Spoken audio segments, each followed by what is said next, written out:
Hello and welcome to On the Table. My name's Rebecca and I am here with Rachel and with Corie.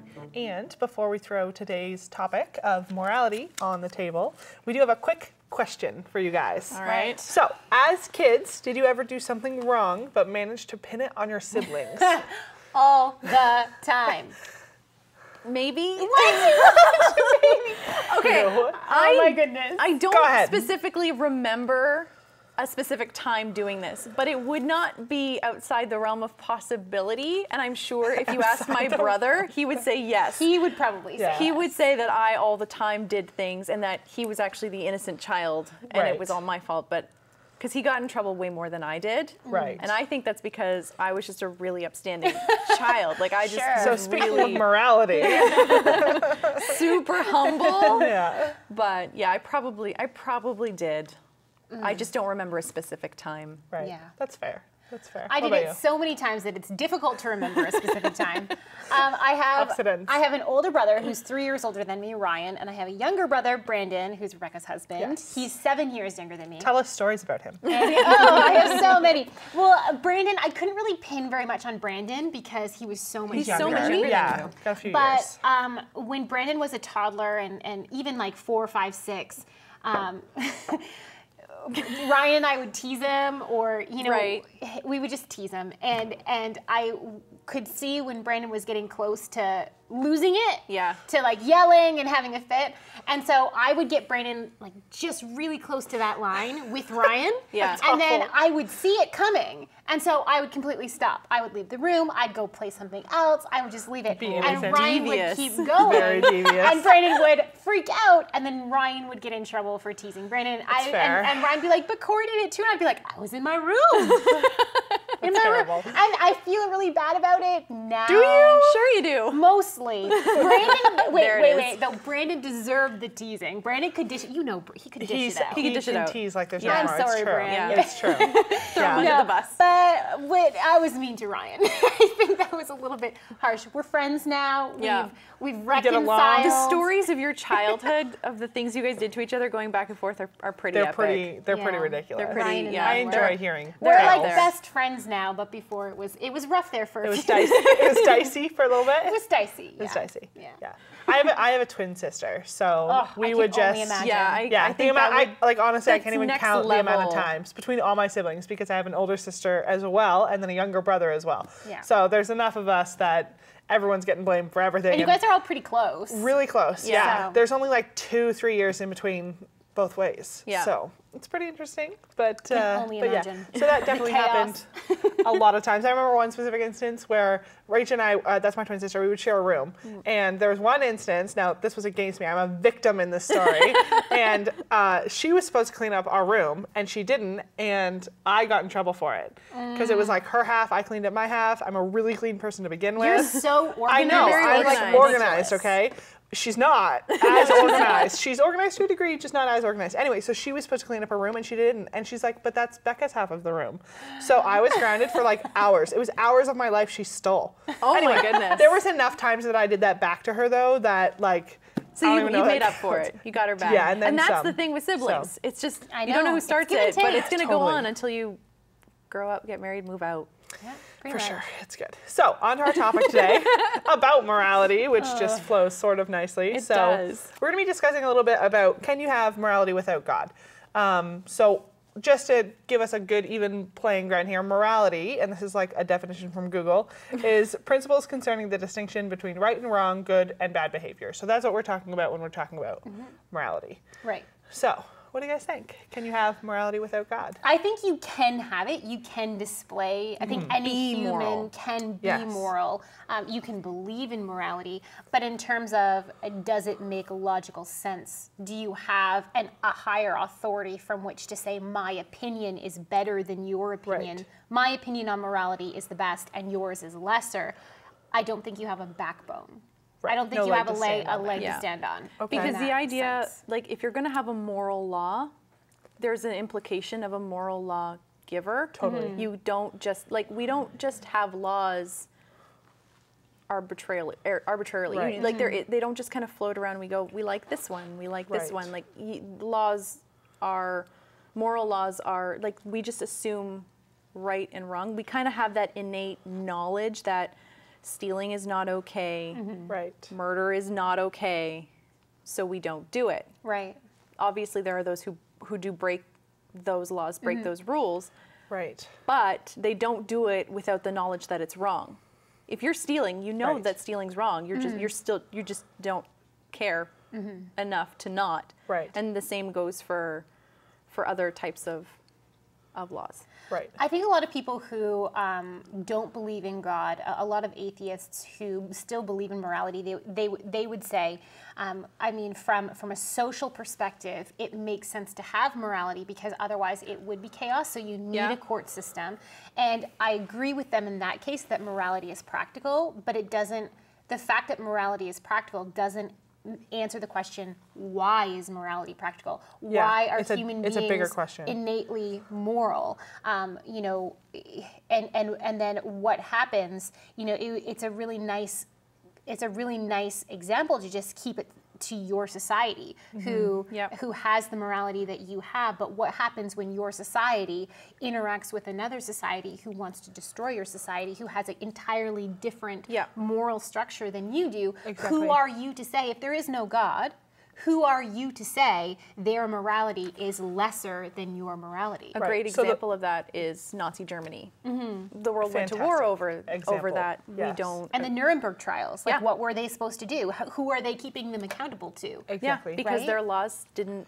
Yeah. They weren't going against their own laws. Their laws said that they could do what they were doing. Right. It wasn't So wrong. really with this, you guys are not answering the question of whether or not it's, can you have morality if you don't believe in God? Just is there morality if there is no God? Right. In which Yeah. case it'd be no Yeah. for this one. Yeah. Yeah. Now, there's been a lot of interesting things with this, I think, that I found when I was researching this. And I thought that there's one person who, Frank Turek is one of the guys that I was watching for this. He does tons and tons of Yeah, discussions I'm with this. familiar He's with him.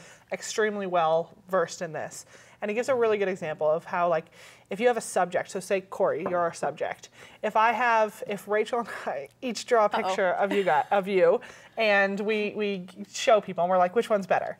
They're not going to know which one's better if you don't exist. True. Right? Right. And I feel like that's a little bit how it is with morality. Like, you can have Hitler and you can have Mother Teresa, but without a standard for morality, you're not going to know which one's better. And I feel like that was well explained. Yeah.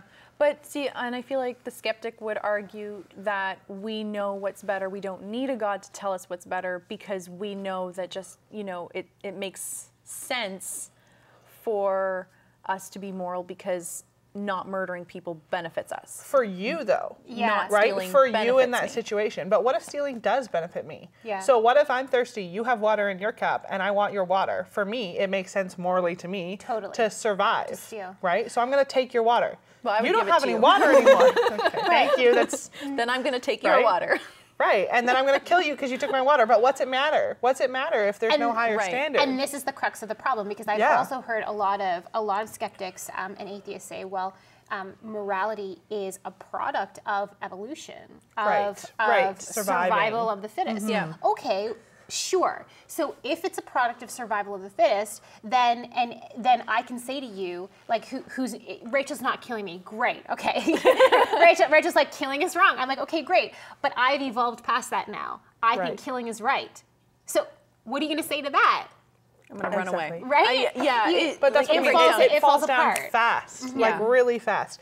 There was a quote I heard from Charles Dawkins. Now, his point on morality, my husband was actually pointing it out to me, and I thought this was interesting. Yeah. Because I know he says this. I don't know if he really believes this, and I don't know if you can really believe this. So what he says, the universe that we observe has precisely the properties we should expect it if there is, at bottom, no design, no purpose, no evil, and no good, nothing but pitiless indifference. And he's talking about that in his in the River of Eden, a Darwinian view of life. And I thought that was interesting because he's basically saying there is no morality. There just Yeah. is. Yeah. There just is actions that you do and consequences, and Yeah. it's just indifferent. And I thought, to me, I was like, as an evolutionist, I guess you would have to take that point that there is no right and wrong. But then if that happens, it doesn't matter if I murder someone, if children die. It doesn't matter any of this if that's the view you're taking. So I feel like he says it. I don't know if he at his core believes that or not, but I thought it was an interesting quote. Yeah. Yeah. Because I've heard him say that he thinks morality is still a good thing and he thinks it's still necessary for the function of society, which is great, but then the question still remains, why? Yeah. If nothing matters, then why do we still think it matters? Right. You know, like why? What is it? And you know, that's a question that C.S. Lewis really wrestled with. Yes. He wrestled with it, and his conclusion was because there must be a moral, there must be a moral being beyond all of this who has Yeah. made this. That was his explanation, because he says we see that, like, we can't get away from it. We've tried to deprogram it out of ourselves by just believing in survival of the fittest. Yeah. But then at the end of the day, when you sit with an atheist, it's they'll say things like that. They'll agree with you intellectually, but then they'll still get outraged at the murder of someone, And they'll still blame those kinds of things on God or on terrible evolution or all these different things. It interesting, doesn't make sense. Yeah. Yeah. Yeah. And Frank Turek, again, he had a really cool debate that I watched. It was him debating a guy named Michael Schumer, and he's written a book called The Moral Arc. And so basically the debate was about, does morality make more sense from science or more sense from God's point of view? And it was interesting because what he was talking about, what Frank Turek was talking about basically the whole time, was that your morality actually points to God. So when if you have God and you believe that that's your reference point, then from that comes everything else. So for example, we have God's attributes first. So there's love. From that you get a law, love your neighbor as yourself.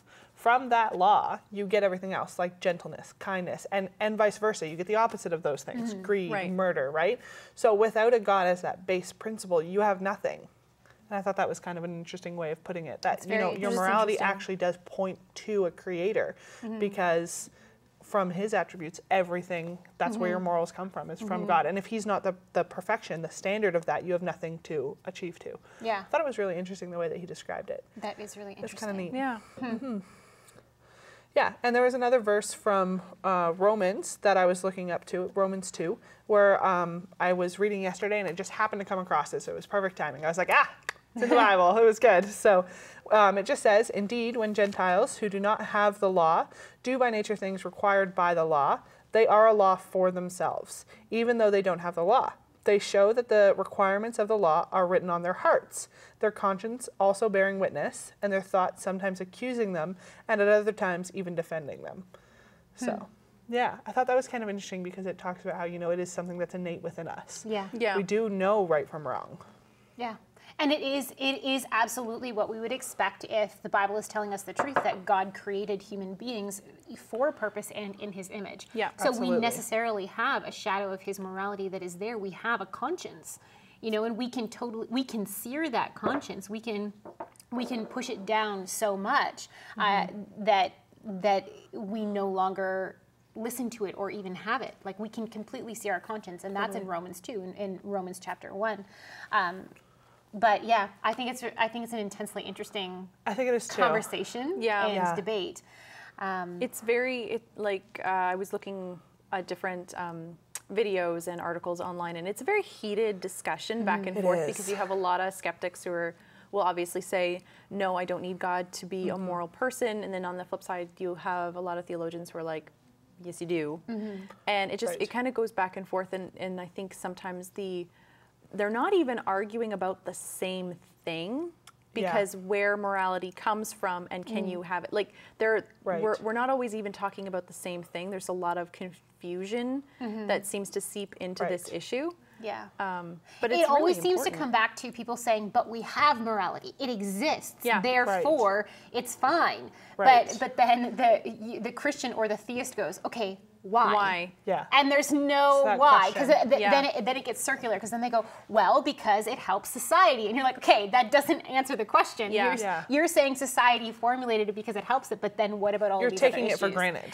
You are. Yes. Yeah. Yeah. Which I think is Yes. interesting. Now, there was another video that I was watching. It's from Christopher Hitchens. Now, I think he passed away He did. in 2011, 2012, somewhere around there. Yeah. And he had an interesting point that I hadn't really heard of before in this discussion. So he's like, okay, we have morality. Let's just accept that. We're not going to touch on that. But then he was asking, does religion make morality worse? So one of the points he brings up is he's like, within 5-10 seconds, name 10 things that religion has helped with. Okay. And everyone kind of like hums and haws, and some people can do it, some people can't. Then he brings it back. He's like, in 10 seconds, name 10 things that religion has made worse. And everyone's like, right away. You've got crusades, you've got the jihad, because he's talking all religions, right? And I thought that was an interesting point. That, you know, morality, does religion make that worse? But religion is a social construct. It is. Yeah. Right? Religion is essentially, and he would say that religion is a social construct. So it's really like, do you judge? It still doesn't answer the question why on morality. Yeah. And it goes back to the fairness of, do you judge a God by their followers or by who the God claims to be? Yeah. Right? It's a really so good point. you don't judge a God by the movement around them. Yeah. Unfortunately, you can't, because then you're judging the humans who are Yes. following that God. So you have to look at logically, are they following that God appropriately? And a lot of people do that. I noticed, I don't know if I followed a couple of different deconversion stories. So people who were a part of the faith, and in this case, the ones that I saw were, they were Christians, or they claimed to be Christians, and then they kind of had this moment where they were like, no, it can't be true, and they list all the reasons why Christianity can't be true, which a lot of them aren't theological reasons, they're personal reasons due to different people that they have met in the faith. So the Yeah. reason for leaving the faith is other people in the faith. And I think that it's kind of scary that that's where a lot of people think It that is. Christianity stems from. It's Right. not the people. If you're following Christianity, Right. you've got a problem, because you should be Yeah. following Christ. You shouldn't be Right. following the other Christians. You got to be following Christ. It's very specific. It's It not is. it's not a whole religion. It's not a lot of ritual. If that's where you're going, you're missing the point. Right. So, Right. For sure, yeah. That was definitely one of the interesting things that I had heard too as well, because of like things like the Crusades and that kind of thing that do just show off, you know, how awful humanity can get, even if they're Totally. doing it in the name of Christ. It can be a really heartbreaking thing, I think. And I can't imagine it from God's point of view either. How heartbreaking it would be to see people do things like that in his name. The justification. Yeah. Of it. Yeah. It's tough. Yeah. It It's really a really is. rough thing, I think. Yeah. yeah. Yeah. Do you guys have anything else on the topic of morality, or anything else you guys wanted to discuss? No, I mean, in I think it's a tremendously difficult topic, and it's It is. I Yeah. mean, it's so interesting that it's difficult to talk about on such a grand scale, because normally things Yeah. aren't this difficult until you get into a personal scale, and then you know what I'm trying to say, where Yeah. you have to start to Yeah. apply it in your own lives. But morality is one of these things where it's difficult on a grand scale, and it's difficult on a personal scale as well. Yeah. But For me, I think it really does break down, though, when you're looking at, you know, why morality actually exists. I think you said it really well. Like, you can have subjective morality between people, but that doesn't explain why you have morality in the first place, and across cultures as well. Yeah. So, And I think another thing, like I'm just like I'm playing with that Christopher Hitchens thing around in my head. Yeah. Another thing that you have to ask is he's saying what are good things and what are bad things Yeah. that religion has done. Yes. He's judging them morally. Yeah. he is. Okay, so what gives him the backbone to say this is better than this? exactly. What gives us the Yeah. backbone Yeah. to say What's the that Crusades scale? are bad? Why? Yeah. So it's still it's still when you can complicate it by bringing in emotional issues, which I think is what he was trying to do. But Yeah. when you get it back down to the lowest common denominator, morality exists. Why? You know? Right. And because God exists, Yeah. therefore we have to have morality. Yeah. Yeah. It'd be impossible not to. So, Yeah. And for us as Christians, we are moral. We follow morality because we are image bearers of God. exactly. Yeah. At least we should. And we're not We're not perfect. perfect. Yeah, And oh my that's the goodness, thing. we're not And that's the perfect. thing. And that's where Yeah. that's where we get into trouble, is we're not perfect. But we know we're not perfect, and our Yeah. faith is not based on us being perfect. Our faith is based on the sacrifice that Christ made, because we're not perfect. Exactly. He was. That's Yes. the point. And I feel like sometimes that's missed Yeah. in the discussion. Yeah. Or really, really misinterpreted, which Right. is scary. And I think that is one of the things that when you do become a Christian, it is an honor to be able to represent Christ as we go about in our daily lives. And I think it's interesting too that as you like read the Bible and as you get to know it more, and you do begin to portray some of the attributes in a good way, in a Christ-like way. I think it's interesting because it is such a contrast to what the world does say about morality. Someone like Richard Dawkins, who is Yeah. just indifferent. It is. Like, what hope is there in those It's really sad. It Yeah. is sad. And what really motivation sad. is there to sacrifice things that you want for morality? Why? Absolutely. Yeah. Why What's the bother? point? Why Yeah, bother? like self-sacrifice does not exist in the way that they say morality is. It makes no sense. There's Yeah. no reason you would ever do that because if it's from an evolutionist standpoint, it comes from surviving. So you would not do that. Yeah. Right? So things like that, like protecting others. and Unless there's it were to so many benefit you. things. Somehow, Exactly. yeah. Yeah. So, yeah. Which experience shows is not always the case. So No. why? Yeah. Exactly. Yeah. Yeah. So I think it's interesting to be able to, like, as Christ followers, really follow and portray those, and the world can see a difference from that when you're really doing it, when you're really following what the Bible says and trying to be more Christ-like as Yeah. what we're supposed to be doing. That's really something I think that sets us apart as Christians, even versus other religions, is that since we have the giver of morality, we have the Bible, which shows us different ways to be moral and what we should be doing. That Absolutely. sets us apart, Yeah. and I think that's an interesting kind of piece to add to that. Yeah, for sure. All right. Anything else to say? Nope, good. I'm good. right. It's interesting, yeah. Yeah. Thanks so much for joining us on the table this week. We hope that you enjoyed our podcast, and we will see you guys next time. Thank you for joining our discussion today on The Table. If you enjoyed this episode, give us a thumbs up. And don't forget to click subscribe to stay up to date with all the latest from Bible Discovery TV. On the Table is also on Facebook. Check out our page for our newest episodes and some behind-the-scenes content.